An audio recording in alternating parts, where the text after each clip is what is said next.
Máte len jednu šancu spraviť prvý dojem a 100 spôsobov, ako to pokaziť. V prvých dňoch vo vašej roli si vaši podriadení spravia obrázok o tom, či ste zaujímaví, inšpirujúci, na ich strane alebo nie. Viac než výsledky, ktoré ešte nie sú. Začínate od prvého kontaktu tvoriť svoju osobnú značku a povesť. Ja radím začínajúcim manažerom, aby si našli čas na individuálne stretnutie s každým členom svojho tímu.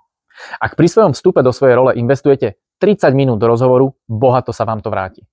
No a ako by taký rozhovor mohol vypadať? Prvých 10 minút by som venoval predstaveniu. Kto som, čo mám za sebou, aké skúsenosti prinášam. A obratom by som sa pýtal to isté podriadeného. Ako dlho je vo firme, čím si vo firme prešiel, v čom je dobrý, aké má ambície. Druhých 10 minút by som venoval 3 otázkam.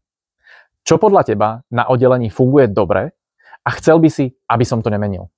Čo podľa teba na oddelení nefunguje dobre a chcel by si, aby som to zmenil? A čo potrebuješ odo mňa ako svojho nadriadeného, aby sa ti dobre pracovalo? Záverečných 10 minút by som nechal priestor na voľnú diskusiu, prípadne otázky, ktoré podriadeného zaujímajú.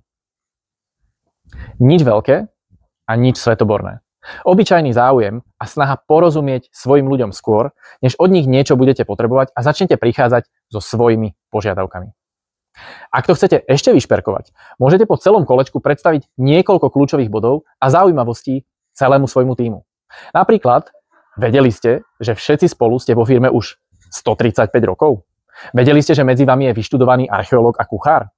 A dať ľuďom vedieť, čo najčastejšie zaznievalo, že funguje, alebo že nefunguje.